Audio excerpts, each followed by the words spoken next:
পৃথার ইচ্ছে ডানায় তোমাকে আবারও স্বাগত। আজকে যে ছোট গল্পটা পড়ব তার নাম জগমোহন বাবুর জগৎ।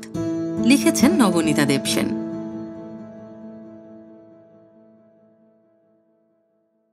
কলকাতা এসেছি দিন কয়েকের জন্যে, কাকার কাছেই উঠব।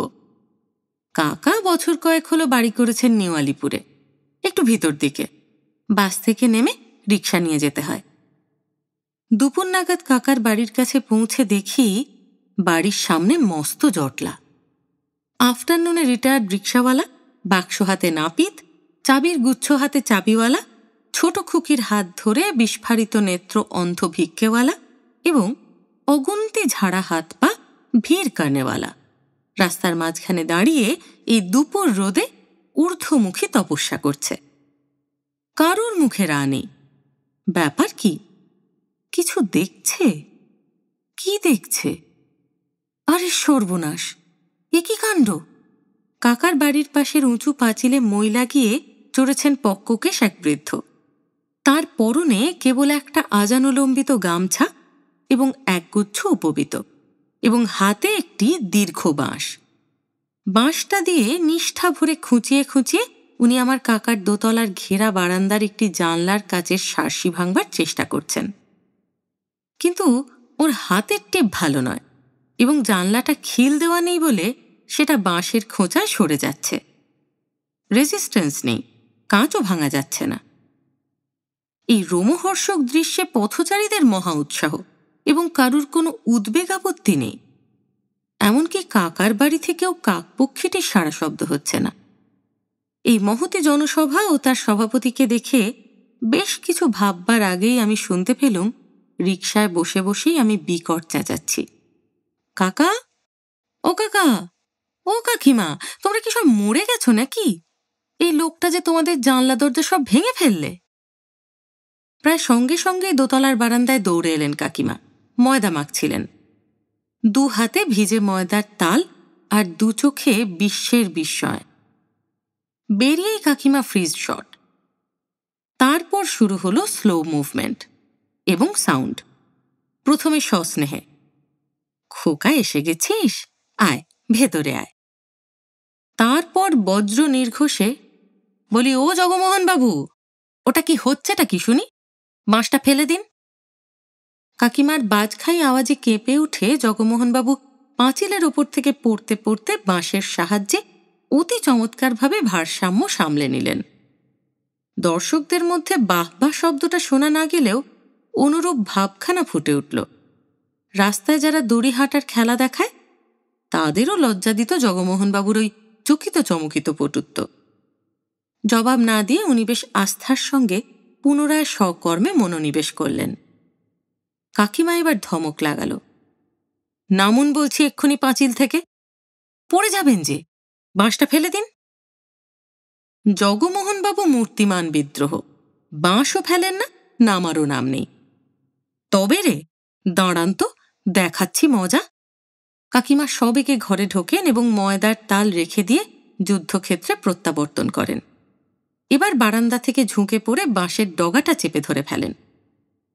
বাঁশ ধরে টানাটানি শুরু হতেই পাঁচিলে দাঁড়ানো জগমোহন বাঁশটি ছেড়ে দেওয়াই মনস্থ করেন এবং হাঁকেন, হরে। অমনি জটলা থেকে একটি হাফ প্যান্ট পরা কিশোর ছিটকে চলে আসে পাঁচিলের সামনে। জগমোহন এবার হাঁকেন, মই। ছেলেটা গিয়ে মই চেপে ধরে। বীর পদক্ষেপে জগমোহন নামেন। নেমেই বলেন, ও কাঁচ আমি ভেঙে দেবই। ডান হাতে ঘুষি পাকান। ঘুষির বদলে চোখ পাকিয়ে বাঁশটা তুলে নিতে নিতে কাকিমা বলেন, বলি, ভেঙে দেখুন না একবার, অন্যের প্রপার্টি আপনি ভাঙলেই হলো। বলি, বাঁশটা নিয়ে নিচ্ছেন যে, বাঁশটা কি আপনার প্রপার্টি?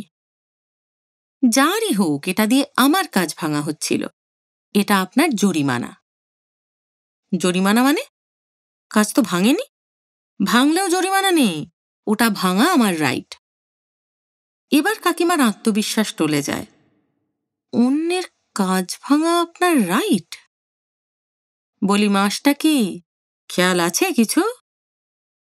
মাস দিয়ে কি হবে? হবে হবে, কি মাস এটা? মার্চ মাস বোধ হয়, না রে খোকা, মার্চ ফার্চ নয়, বাংলায় বলুন। কোন মাস?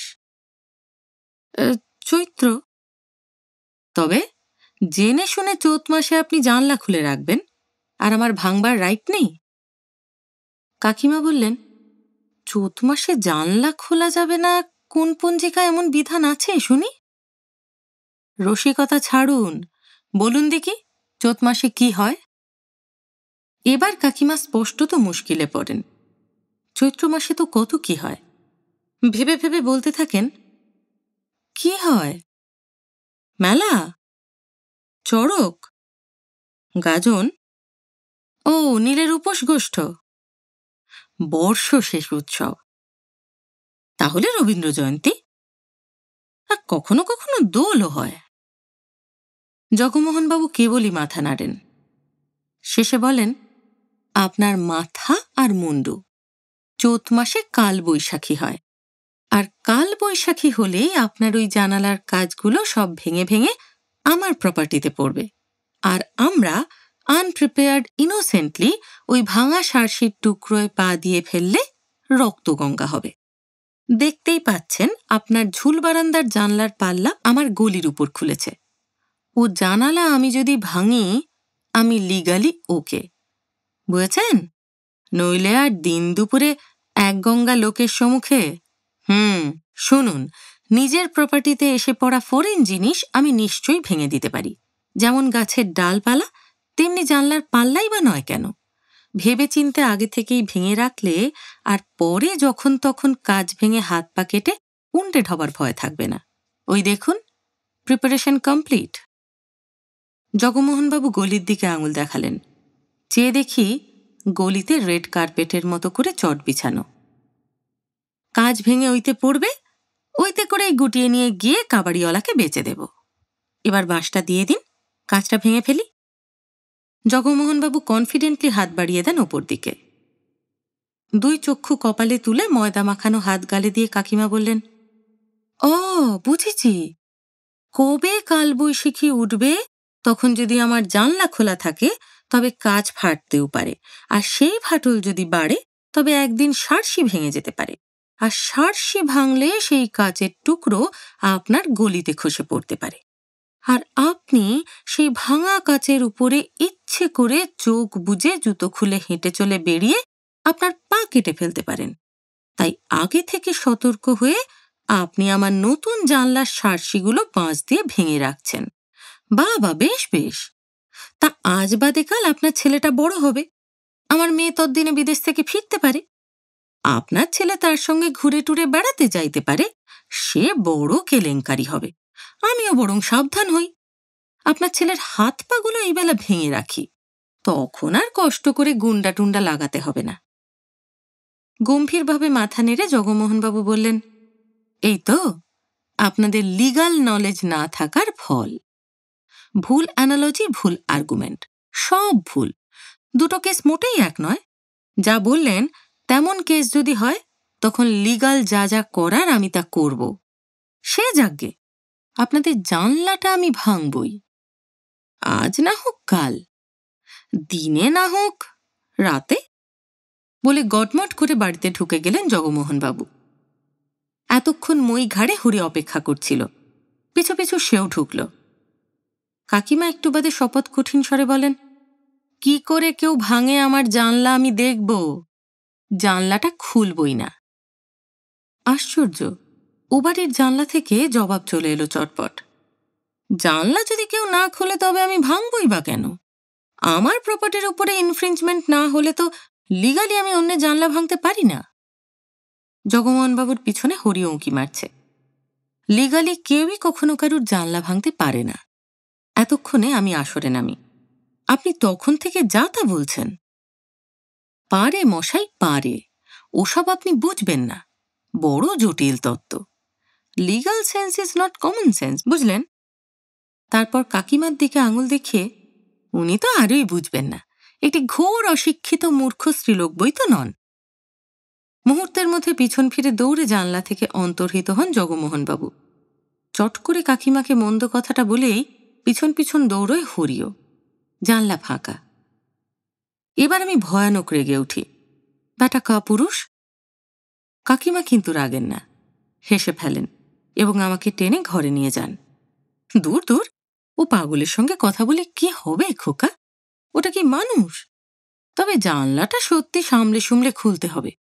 পাগলাকে বিশ্বাস নেই, তুই না এসে পড়লে হয়তো আজই ভেঙে দিত। পাগলা মানে? এদিকে আইন বুদ্ধিটা তো টনটনে। শেয়ানা পাগল। পাড়ার ছেলেরা ওকে পাগল জগাই বলে খ্যাপায়, আর ও তখন ছাতাটা তুলে ওদের মারতে ছোটে।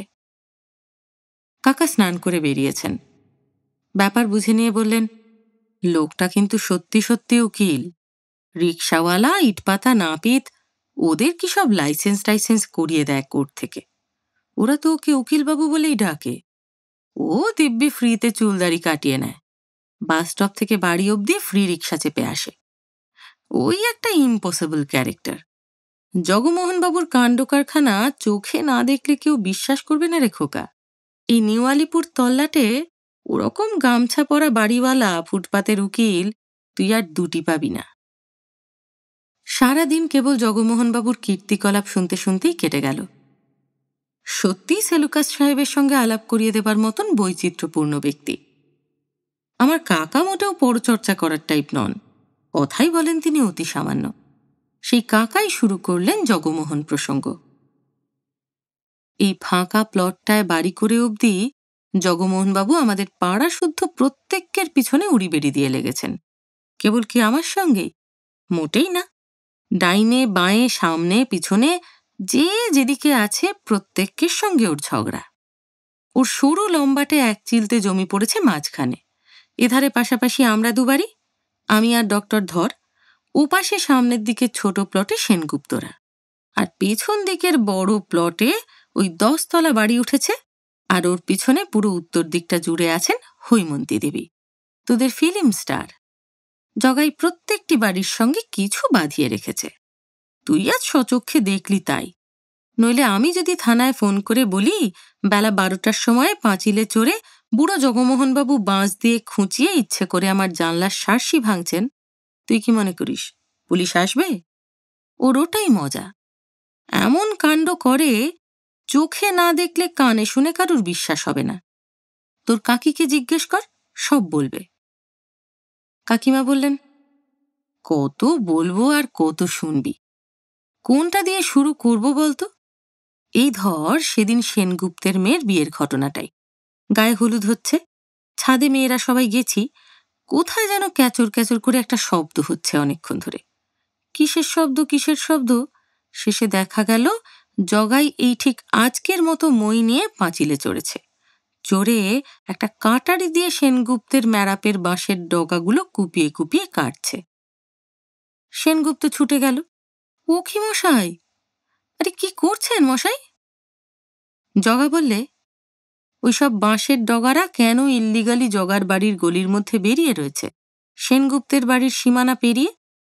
জগা তার গলির সীমানার মধ্যে অন্যের বাঁশের খোঁচা বেরোনো কখনোই সহ্য করবে না। তাই বাঁশের একটা বেআইনি ডগাগুলোকে সে কেটে কুটে প্লেন করে লিগাল করে দিচ্ছে। খানিকটা করে বাঁশ যেই কেটে ফেলে অমনি টুকরোটার সঙ্গে হাতের কাটারিখানাও খসে পড়ে গলিতে। জগা নিজেও পড়ো পড়ো হয়, কিন্তু বুড়োর ব্যালেন্স কি, ম্যারাপটা ধরেই সামলে নিচ্ছে। আর গলির ভিতরে নিরাপদ দূরত্বে মুন্ডুটি বাঁচিয়ে দাঁড়িয়ে আছে রামভক্ত হনুমানের মতো ওই হরি, জগার একমাত্র পুত্র। ওই পড়ে যাওয়া কাটারিটা ভক্তি ভরে বাপের হাতে তুলে তুলে দিচ্ছে। কাটারিটা ভোঁতা হয়ে যেতেই রান্নাঘর থেকে মায়ের আঁশবটিটা এক ছুট্টে এনে দিলে। উফ, সেদিন জগাইকে থামানো না গেলে কি সর্বনাশ হতে যাচ্ছিল ভেবে দেখ। এভাবে বাঁশ ছেড়ে দিয়ে প্যান্ডেলের পুরো ব্যালেন্স আপসেট হয়ে যাচ্ছিল। বেশ কিছু দড়িদড়াও খুলে গেছিল। সব বাঁধন টাধন আলগা হয়ে বিশ্রী ব্যাপার। আর একটু হলেই প্যান্ডেলটা ভেঙে পড়তো লোকজনের মাথার উপরে, আলো পাখা টাখা শুদ্ধ। কি কেলেঙ্কারি হতে যাচ্ছিল ভাব একবার। আমারই তো কান্না পেয়ে গেছিল সেনগুপ্তদের অবস্থা দেখে। দমকল ডাকবে না পুলিশ ডাকবে ভেবেই পাচ্ছে না কি উপায়ে জগাকে আটকাবে।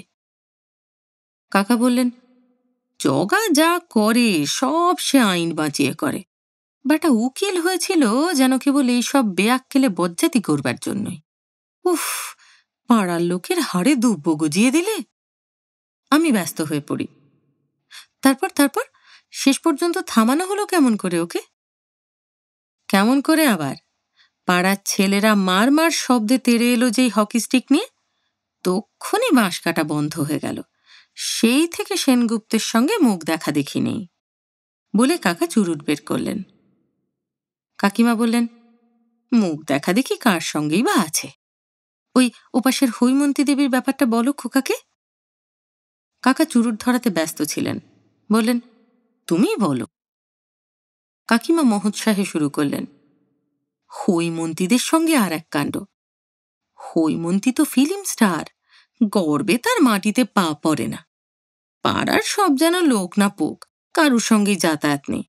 বাড়িটা মস্ত কম্পাউন্ডে ঘেরা, আর কম্পাউন্ডের চারিদিকে উঁচু পাঁচিল। পাঁচিলের মাথার উপর তারের জাল, আর সেই জালের গায়ে খুব সুন্দর কি একটা স্পেশাল ফুলের লতা লাগানো। যেমনি সুন্দর দেখতে, তেমনি মিষ্টি গন্ধ তার। হৈমন্তীদের বাড়িটাকে পুরো যেন বোরখা পরিয়ে রাখে ওই লতার বেড়া। ডক্টর ধরের বাড়ির গায়ে ওই কমন উত্তরের পাঁচিল পড়ে, জগার বাড়ির গায়েও। ধর সাহেবরা তো সবসময় ওই ফুলের গন্ধের কথায় বলেন, বিদেশি একটা রেয়ার ফুল, ফোকটে দিব্যি গন্ধটা এনজয় করতে পারছি। আমার হিংসা হয় মাঝে মাঝে। হৈমন্তীর মালি দেখে হঠাৎ হলো কি, জগার বাড়ির গায়ের লতাটা কেবলই ঝামড়ে পড়ছে, শুকিয়ে যাচ্ছে। ফুল শুদ্ধ লতা মরে মরে যাচ্ছে। শুকোতে শুকোতে ওই দিকের পাঁচিলের গা থেকে লতা খসে পড়তে লাগলো। হৈমন্তীদের বাড়ির আবরু গেল ঘুচে। বাগানের পাটি ফাটি সব দেখা যায় জালের ফাঁক থেকে। গাছে পোকা ধরলো না কি যে হলো, কিছুতেই বের করতে পারে না মালি। হৈমন্তী তো মালির উপরে খাপ্পা, প্রাইভেসি থাকছে না তার বাড়ির। কাকা ফোড়ন কাটেন, ফিল্ম আর্টিস্টের রহস্য সব নষ্ট হয়ে গেলে আর রইল কি? এদিকে জগার বউয়ের খুব মজা। সে তার মেয়েদের নিয়ে দোতলার ছাদে উঠে দূরবীন লাগিয়ে হৈমন্তীর বাড়ির ভিতরের কাণ্ড কারখানা দেখছে মনের সুখে। মালি বেচারাই পড়ল মুশকিলে। খুব ভাবনা তার, বেছে বেছে ওইটুকু অংশের লতাই বা মরে যাচ্ছে কেন? আবার নতুন লতা লাগিয়ে দিলে, আবার কদিন যেতে না যেতেই যেই একটু বেড়েছে, অমনি লতাটা ঘাড় মুখ গুঁজে নেতিয়ে পড়ল। ব্যাপারটাও বোঝা গেল এবারে। জগা প্রতিদিন ইয়াব বড় এক কাঁচি নিয়ে ওই মইতে চড়ে তারের বেড়ার এদিক থেকে কচকচ করে লতার গুঁড়িগুলো কেটে রেখে দিচ্ছে। গাছ মরবে না তো কি? ব্যাপার শুনে হৈমন্তীর সেক্রেটারি তো দৌড়ে এলো কোমর বেঁধে ঝগড়া করবে বলে। সেই সেক্রেটারির কি চাল! হাতে বিলিতি পাইপ, গলায় বাহারে বেনারসি টাই। জগা স্বীকার করলে, হ্যাঁ, সে রোজ দাড়ি কামানোর সময় নিয়ম করে লতাটা কেটে দেয়। কেননা ওতে এবাড়ির স্বাস্থ্য নষ্ট হচ্ছে, আলো বাতাস বন্ধ হয়ে যাচ্ছে। অত উঁচু বেড়া দেওয়া বেআইনি কাজ। বেআইনি বেড়া জগা থাকতে দেবে না। সেক্রেটারি বললে, কই, অন্যেরা তো আপত্তি করেননি? ধর সাহেব তো এত বড় ডাক্তার, তিনি তো কই বলেননি যে লতাটা অস্বাস্থ্যকর?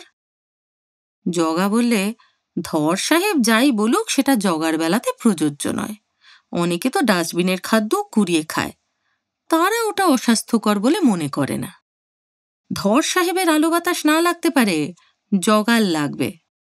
তখন সেক্রেটারি বললে, কিন্তু ওটা তো উত্তর দিক, উত্তরে বাতাস না এলে এমন কি লোকসান হবে স্বাস্থ্যের দিক থেকে? আর আলোর কথাই যদি ওঠে, তবে পূর্ব দিকটা অন্ধকার করে ওই যে 10 তলা বাড়ি উঠছে, কই, সেটা কি জগা কাঁচি দিয়ে কেটে দিতে পারছে? এর উত্তর না দিতে পেরে জগা ক্ষেপে টং হয়ে বললে, বেরিয়ে যান আমার বাড়ি থেকে, ফের প্যান প্যান করলেই দেব কেস ঠুকে। এই বলে তেড়ে গেল হৈমন্তী সেক্রেটারিকে। কাকা বললেন, আমি খুব ইমপ্রেসড। বড় লোকের নৌকারকে ছাতি তুলে তেড়ে যাওয়া তো চারটিখানি কথা নয়, গার্ডস আছে বলতে হবে। কাকিমা বললেন, ও তো পাগলের গার্ডস, তেড়ে গেলে কি হবে?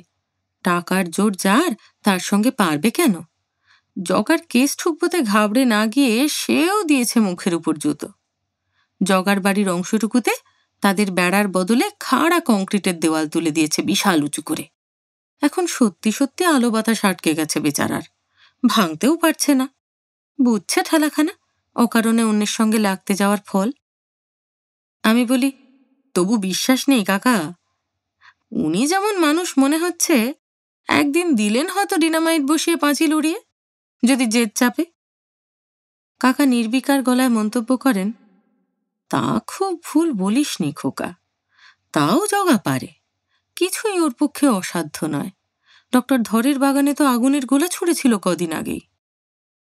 সে কি কাণ্ড! আর বলিস কেন, ভাগ্যিস উঠোনে কেউ ছিল না, কিন্তু ভিজে কাপড় শুকোচ্ছিল। ভাগ্যিস ভালো করে নিংড়ানো হয়নি, ভিজে জবজবে ছিল তাই রক্ষে। যদি কাপড়গুলো শুকিয়ে যেত তবে কি ঘটতে পারত ভাব দেখিনি একবার। অগ্নিকাণ্ড হতে হতে বেঁচে গেছি সবাই, গায়ে গায়ে লাগোয়া সব বাড়ি। আগুনের গোলা? তার মানে? কাকিমা পুনরায় আসরে নামেন। তার মানে বোঝা রীতিমতো শক্ত বাছা।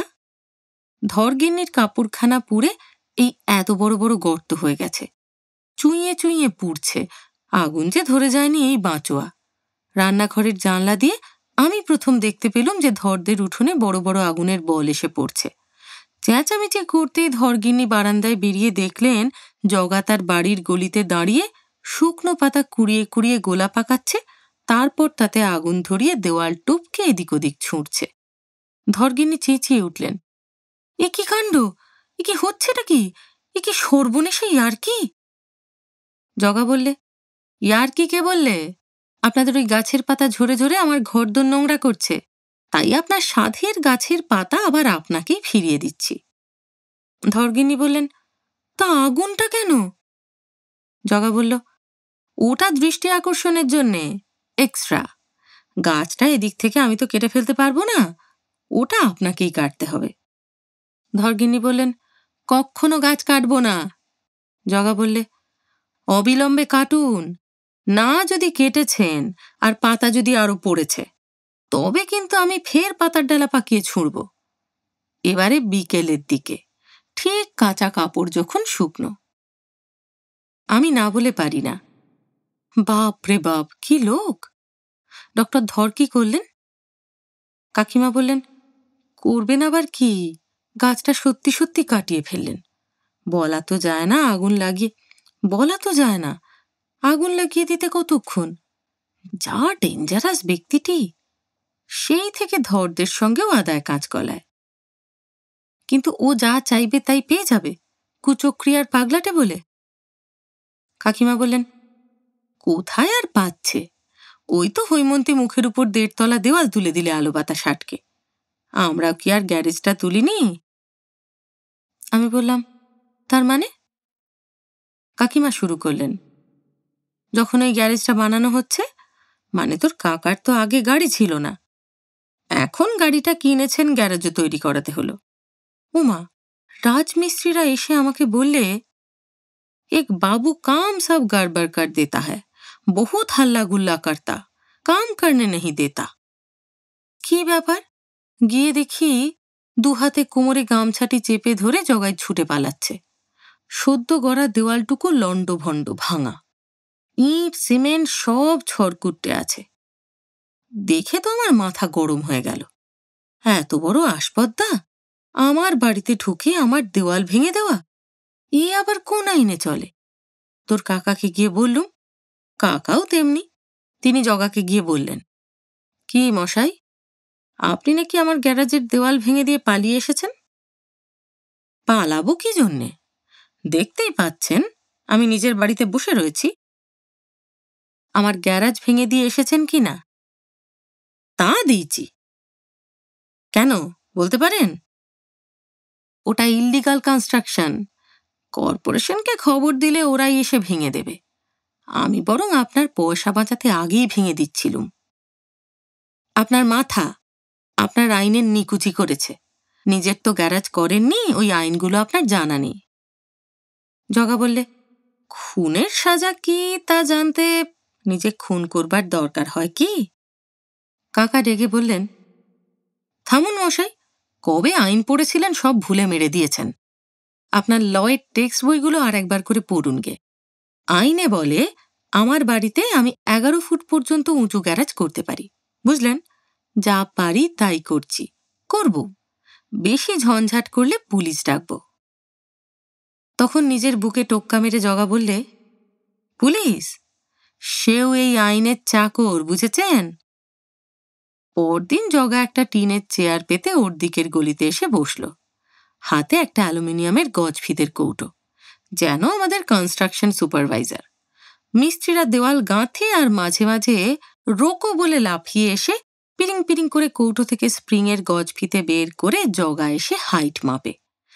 11 ফুট হতে না হতেই ব্যাস ব্যাস ব্যাস ব্যাস, স্টপ স্টপ করে সে কি চেঁচামেচি। কাকা এবার যোগ দিলেন। শুধু কি তাই, ওই দেওয়ালটুকু তুলতে আমার ডাবল খরচা করিয়ে দিয়েছে। জগার জন্য মিস্ত্রিরা 2 দিনের কাজ 4 দিনে করে ডাবল রোজ নিয়েছে। ওরা কাজ করবে কি? পাঁচিলের ওপাশে জগা ওঁত পেতে বসে আছে চেয়ার পেতে। গলিতে যেই একটু বালি সিমেন্ট ঝরে পড়ছে, অমনি জগা চেঁচাচ্ছে, আয়ো ইধার আও, আভি মেলা সাফ করো। আমার গলি নোংরা হচ্ছে।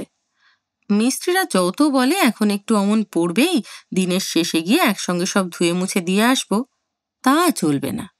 জগা হোল ডে চেয়ার পেতে বসে দেওয়াল মাপছে আর এইও করে চুন সুরকি তোলাচ্ছে ওর গলি থেকে। সে কি অত্যাচার, তোকে কি বলবো। কাকার মতো স্বল্পভাষী মানুষের মুখে এত কথা শুনে সত্যি সত্যি অবাক লাগছিল। কতটা তিতিবিরক্ত করলে তবে মানুষকে এতটা বদলে ফেলা যায়। চায়ের সময় সবাই বারান্দায় বসেছি। জগার বাড়ির দোতলার দিকে চোখ পড়ে গেল। দোতলাটা অদ্ভুত দেখতে, আধখানা সম্পূর্ণ হয়েছে, আধখানা হয়নি, কেমন খাপছাড়া মতন হয়ে শ্যাওলা ধরে যাচ্ছে। ছাদটাতে আধখানা দেওয়ালে ইট বের করা, বাকি আধখানা প্লাস্টার করা। এখানে টিন, ওখানে ত্রিপল দিয়ে জোড়াতালি মারা এক কিম্ভূত চেহারা, অথচ একতলাটি বেশ সুন্দর। আমি বললাম, আচ্ছা কাকিমা, অমন তালি তাপ্পি মারা কিম্ভূত চেহারা কেন জগমোহনবাবুর দোতলাটার? অমন আধখ্যাচড়া হয়ে পড়ে রয়েছে কতদিন ধরে। ওটা কি উনি কমপ্লিট করবেনই না? ছ্যাঁতলা ধরে যাচ্ছে যে। কাকা কাকিমার একবার চোখাচোখি হলো। কাকা চুপ। কাকিমা ইতস্তত করে বললেন, ও কথা আর বলিসনি, সে এক বৃহৎ কেলেঙ্কারি। মনে পড়লে রাগও হয়, দুঃখও হয়। কাকা আবার ফেটে পড়লেন, আশ্চর্য মানুষ বটে একটা, হোল ফ্যামিলিটাকে নষ্ট করছে। কেন কাকা? কেন আমি বলতে পারবো না, আমার ভাবলেই চড়চড় করে প্রেশার চড়ে যেতে থাকে। ও তোর কাকিমার কাছে শুনিস, বলে কাকা উঠে গেলেন।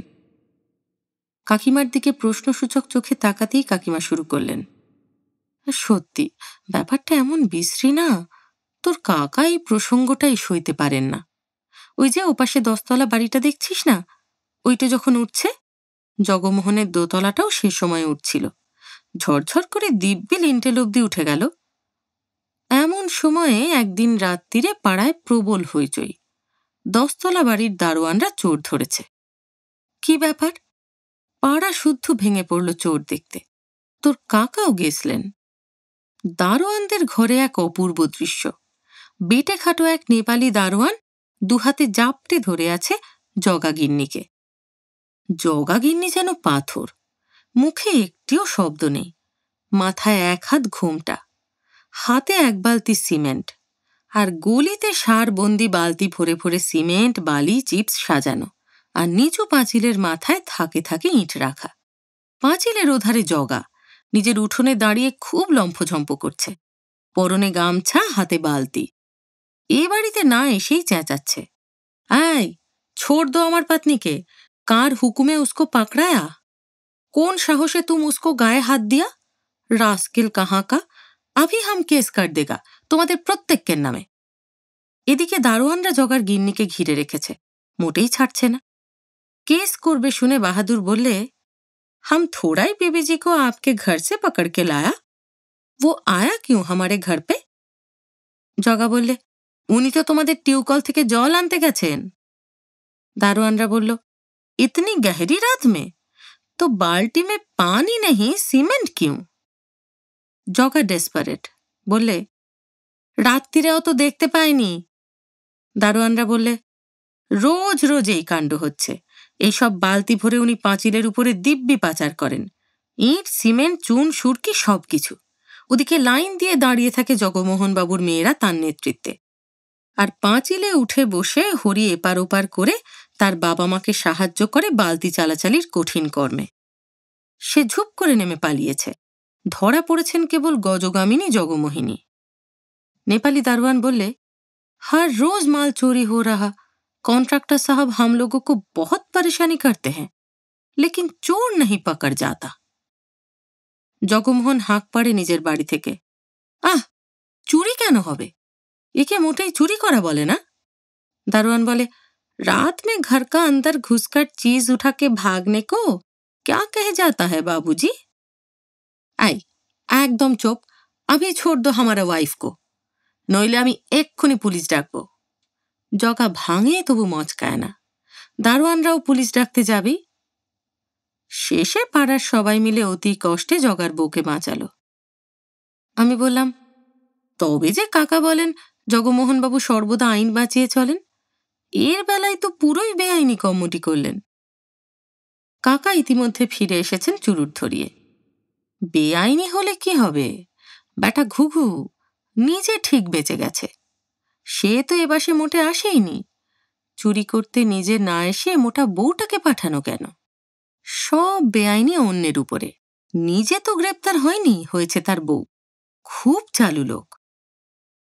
কাকিমা বলেন, কি পাজি দেখো, বউটাকে জেলে পাঠিয়ে নিজে দোতলা বাড়িতে থাকবার মতলব। কাকা বাধা দেন, তো কেন? অত সোজা নয়, ব্যাটা আরও কুটিল। বউকে পাঠানোর মধ্যে তার একটা অনুমান কাজ করছিল। এটা একটা চিরকেলে কৌশল, মহাভারতের যুগের, সেই শ্রীখণ্ডী ট্রিক আর কি। ঠিক ও যেটা আজ করেছিল তাই হলো, যে জন্যে ওর মোটা থপথপে বউকে দিয়ে চুরি করানো, চটপটে ছোকরা হরিকে দিয়ে নয়। সেই প্ল্যানও ওর ফেল করল না। ব্যাটা কম চালু। আমরা পাড়ার কর্তা ব্যক্তিরাই গিয়ে 10 তলা বাড়ির মালিকদের ধরলুম। জগার বউ বেচারি গিন্নিবান্নি মানুষ, ছেলেপুলের মা। ওকে ধরে চোর বলে পুলিশে দিলে গোটা পাড়ার পক্ষেই বড় লজ্জার কথা হয়। একটা মিটমাট করে নেওয়াই ভালো। ওরাও সেটা মেনে নিলে ভদ্রতাবশত, প্রতিবেশী বলে কথা। দারোয়ানগুলো হইচই করে গিয়ে জগার বাড়ি থেকে ওদের সিমেন্টের থলে, চুনের কড়া, থাক থাক ইট, বস্তা বস্তা বালি সব ফেরত নিয়ে গেল। ফলে ওদের সাধের দোতলাটি আর কমপ্লিট হলো না। কাকি বললেন, ওইখানেই শেষ? তা উপসংহারটুকুও শোন। একদিন দেখি দুটো রাজমিস্ত্রি জগার গলায় জগারই ছাতার বাঁট লোটকে টানতে টানতে নিয়ে আসছে। প্রাপ্য শোধ করেনি। বলেছিল টাকার বদলে নাকি সিমেন্টের বস্তা দেবে, তাও দেয়নি। শেষ পর্যন্ত কিন্তু ওরা কিছুই করতে পারল না। কেবল ওর ছাতাটা কেড়ে নিয়েই চলে যেতে হলো ওদের। যাবার আগে জগাকে রাস্তায় রীতিমতো ছাতা পেটা করে গেল। বউ বারান্দা থেকে চেয়ে দেখলে, বাধা দিলে না। রাত্রিরে খাবার পরে আমরা শোবার উদ্যোগ করছি, এমন সময়ে একটা উত্তেজিত তর্কাতর্কি শোনা গেল সরু মোটা দুরকম গলায়। মনে হচ্ছে জগমোহনবাবুদের বাড়িতেই। কাকিমা কান পেতে চুপ করে একটু শুনলেন, তারপর বললেন, আজ কত তারিখ বল দেখি? মাসের শেষ কি? আমি বললাম, মার্চ মাস প্রায় শেষ হয়ে এলো, চৈত্রের মাঝামাঝি। কাকিমা উৎসাহের সঙ্গে বলেন, মার্চের শেষ তো? চল খোকা, তোকে একটা মজা দেখাচ্ছি, চল। কাকা ব্যস্ত হয়ে আপত্তি করতে থাকেন, না না, ওসব ঠিক নয়, ওসব ঠিক নয়। তোমার যত সব মেয়েলি বুদ্ধি, খবরদার ও কুকর্মটি করো না। কিন্তু কাকার কথায় কান না দিয়ে কাকিমা খড়খড়ি ফাঁক করে জল জল করে জগমোহনবাবুর ঘরের দিকে তাকিয়ে রইলেন। আমাকেও ডাকলেন। প্রতিবেশীর পবিত্র কর্তব্য যেমন, আমিও সেই মতো কাকিমার পাশে গিয়ে খড়খড়িতে বাধ্য ছেলের মতো নেত্র স্থাপন করলুম। কাকা যতই বারণ করুন, কাকিমা এবং আমি দুজনে একসঙ্গে ওঁত পেতে কুকর্মটি করছি দেখে দুঃখ পেয়ে কাকাই ঘর থেকে চলে গেলেন। ও বাড়িতে জানলা খোলা, ঘরে বাতি জ্বলছে, ভাগ্যিস লোডশেডিং নয়। টেবিলের দুপাশে দুজন দুই চেয়ারে, একজনের পরনে গামছা ও পইতে, অন্যজনের মাথায় বড় করে ঘোমটা, মুখ দেখা যায় না। শাঁখারুলি পরা মোটাসোটা একটি ফর্সা হাত টেবিলের উপর রাখা, মুঠোতে একটি ফর্দ, অন্য হাতে হাত পাখা। ফিসফিস করে কাকিমা বললেন, ঘরে ফ্যান নেই, বাজেট মিটিং প্রত্যেক মাসে হয়। জগমোহনবাবুর টিয়া পাখি নাকে নিকেলের গোল গোল হাফ চশমা, হাতে হেড এক্সামিনারদের মতো মোটকা লাল নীল পেন্সিল। ফর্দটা কেড়ে নিয়ে ঘ্যাঁচ করে একটা কি কেটে দিলেন। অমনি ঘুমটার নিচে থেকে বিদ্রোহী যে হাত ঘোষিত হল, বপুর তুলনায় অস্বাভাবিক কচি গলাতে। হবে না, হবে না, ইয়ার কি নাকি, ছেলে মেয়েদের দুধের হিসেবে টাকা কমানো চলবে না। টাকা নেই, তবে তোমার নস্যির টাকাটা ছেটে দেওয়া হোক। ছেলে মেয়েগুলো তো ধেড়ে দামড়া হয়ে গেছে, এখন দুধ খাবে কি? তাহলে কি নস্যি নেবে? দুধ না খেলেই নস্যি নিতে হবে কেন? চা খাবে? চায়েও তো দুধ লাগবে। রটি দাও, রটি স্বাস্থ্যের পক্ষে খুব ভালো। চাইনিজ জাপানিজ জাতগুলোর বড় হবার পিছনের সিক্রেট কি? ওই রটি মাথা পরিষ্কার রাখে। বেশ, তোমাকে কাল থেকে তাই দেব। আমি কিন্তু বিনা দুধে চা খেতে পারবো না। খেতে হবে, দুধ চা খাও বলেই অত অম্বল হয়। ঘ্যাঁচ শব্দ, ফর্দে আর একটা কি যেন কাটা পড়ল। ও কি? আরে ও কি করছো? ওটা যে কেরোসিন। ও কেরোসিন বাদ দিলে চলবে কি করে? কয়লা পাওয়া যাচ্ছে না, এদিকে লোডশেডিং, সন্ধে থেকেই অন্ধকার। সন্ধে সন্ধে খেয়ে নিয়ে শুয়ে পড়বে সব, রাত্রিরে কোনো কাজ করবে না। হরির পড়া তৈরি করা আছে। করতে হবে না, ভোরে উঠে প্র্যাকটিস করুক, 4টের সময় ফর্সা হয়ে যায়। হ্যারিকেন মোটে জ্বালাবার দরকার নেই, চোখের পক্ষে হার্মফুল। বলি স্টোভ জ্বালাবারও কি দরকার নেই? বললুম যে কয়লা পাওয়া যাচ্ছে না। কয়লা নেই, কাঠকুটো জ্বালো, স্টোভ জ্বালাতে হবে না। মরণ, অত কাঠকুটোই বা পাবো কোন চুলোয়? তোমার কি সুন্দরবনটা ইজারা নেওয়া আছে? পাড়ার প্রত্যেক বাড়িতে বাগান রয়েছে, গাদা গুচ্ছের গাছগাছালি লতা পাতার চোটে বাড়িতে আলো বাতাস বন্ধ, শুকনো পাতার জ্বালায় ঘরে টেকা যায় না। আর বলছো কিনা কাঠকুটো পাবে কোথায়? তা কাঠকুটো যে চেয়ে নিয়ে আসবো তারও কি উপায় রেখেছ? প্রত্যেকের সঙ্গে তো ঝগড়া।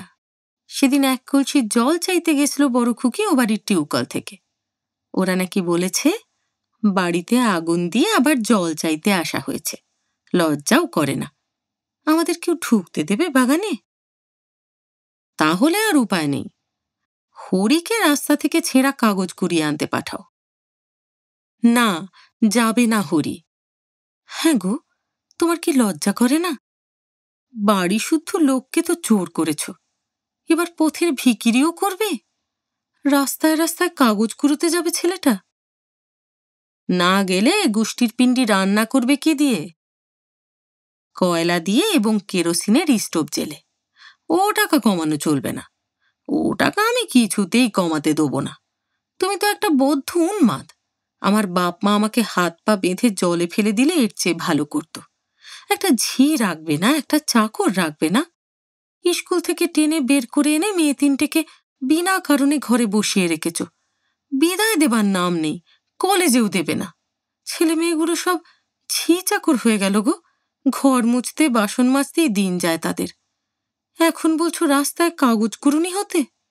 হায় আমার কপাল। বিয়ে দেবার মতন টাকাটা কোথা? আর কলেজে পড়ে তো কেবল বিবি বনবে, তার চেয়ে এই ভালো। টাকা নেই, কিপটে কোথাকার। টাকা নেই, মোটে একটা মাত্র ছেলে, সবেধন নীলমণি হরি, সেই ছেলেটাকে পর্যন্ত একটা বাজে স্কুলে দিয়ে ইহকাল বন্ধ হচ্ছে। বাজে কেন হবে? চ্যারিটেবল ইনস্টিটিউশন, অনাথ আতুরদের জন্য তৈরি। আমার হরি কি অনাথ নাকি সে আতুর? তুমি আসলে একটি ঘোর বজ্জাত, শ্যানা পাগল, বুঁচকি আগুল। কই, নস্যির টাকার বেলায় তো কখনো বাজেট কমতি হয় না। ওই যে বলে না, নিজের বেলায় আঁটি শুটি, পরের বেলায় দাঁত কপাটি। মুখটি উঁচু করে জগমোহনবাবু তখন নস্যি নিচ্ছিলেন। খড়খড়িটা নামিয়ে দিতে দিতে কাকিমা ফিসফিসিয়ে বলেন, এবার মারামারি হবে, উঠে যাই, যত উন্মাদের কাণ্ড। আমি চোখ কপালে তুলি। জগা মারেও? জগা নয় রে, জগার বউ। হাত পাখার বাড়ি 2-4 ঘা দেয়, দিয়ে তবে দুধের টাকা কেরোসিনের টাকা পাশ করিয়ে নেয় বাজেটে। এই একই কাণ্ড প্রত্যেকবার। বউটার জন্য কষ্টও হয়। একটু পরেই শোনা গেল দমাদ্দম শব্দ আর জগার গলা, ওকে ওকে, দুধ 37ই রইল, দুধ 37ই রইল, দুধ 37, পরের আইটেমে চলে এসো। জগার বউ বলে, পরের আইটেম কেরোসিন। তারপরে আবার ধপা ধপা আওয়াজ, সঙ্গে সঙ্গে জগার স্বর, all right, kerosene 5 litre. Next item, next item বলো। নেক্সট আইটেম মেয়ের বিয়ে, ফাগুনে দিলে না চোদ পড়ে গেল, বৈশাখ মাসে দিতেই হবে, নইলে। ক্লান্ত স্বরে কাকিমা বলেন, তোর কাকা সত্যি ঠিকই বলেছিল, না শোনাই উচিত। এ আর সহ্য হয় না, চল চলে যাই, এবার জগার পালা। জগা তড়পাবে, বউটা ইনিয়ে বিনিয়ে কাঁদবে মেয়েদের জন্যে, সে বড় বিচ্ছিরি। সত্যি সত্যি আমরা উঠে গেলুম, কিন্তু কাকিমার কথা ফলল না, গিন্নির কান্না শোনা গেল না, বাজেট সভার চেঁচামেচিও আর কানে আসছে না। ব্যাপার দেখে কাকা পর্যন্ত উদ্বিগ্ন হয়ে উঠলেন। মহা দুশ্চিন্তায় পড়া গেল, হলো কি? কাকা সমেত এবার আমরা 3 জনেই খড়খড়িতে ফিরে যাই। গিয়ে দেখি গিন্নি হাত পাখাটি নাড়তে নাড়তে হাসি হাসি মুখে চেয়ে আছেন ঘোমটা তুলে, আর জগমোহনবাবু পা নাচিয়ে নাচিয়ে লাল পেন্সিল দিয়ে কান চুলকোতে চুলকোতে বলছেন, ওদের বাড়িতে একটা সুন্দরপানা ছেলে দেখলুম আজ, রিক্সা থেকেই চেঁচাচ্ছিল, কাকি কাঁচ ভেঙে ফেললে, কাঁচ ভেঙে ফেললে। শেয়ানা ছোড়া। বলছি, জামাই করলে মন্দ হয় না।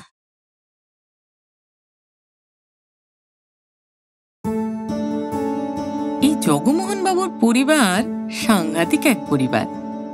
গল্পটা পড়তে পড়তে আমার মনে হচ্ছিল জগমোহনবাবু যেন তার পরিবারকে এমনই কোনো মন্ত্রে দীক্ষিত করেছেন। এক ডোরে বাঁধা আছি মোরা সকলে, না মানি বারণ, না মানি শাসন, না মানি কাহারে, না মানি বারণ, না মানি শাসন, না মানি কাহারে, এক ডোরে বাঁধা আছি মোরা সকলে।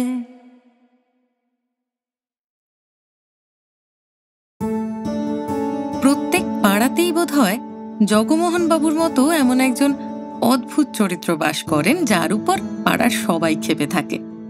গল্পটা শুনতে শুনতে তোমারও হয়তো মনে পড়ে গেল তোমাদের পাড়ার সেই অদ্ভুত চরিত্রটির কথা। কেমন লাগলো তোমার আজকের গল্প? যদি ভালো লেগে থাকে তাহলে গল্পটা লাইক করো, প্রিয় মানুষের সঙ্গে শেয়ার করো। যদি চ্যানেলটা এখনো সাবস্ক্রাইব না করে থাকো তাহলে তাড়াতাড়ি সাবস্ক্রাইব করে দিও, আর অনেকখানি ভালোবাসা নিয়ে অপেক্ষা করো আমার পরের গল্পের জন্য। খুব ভালো থেকো।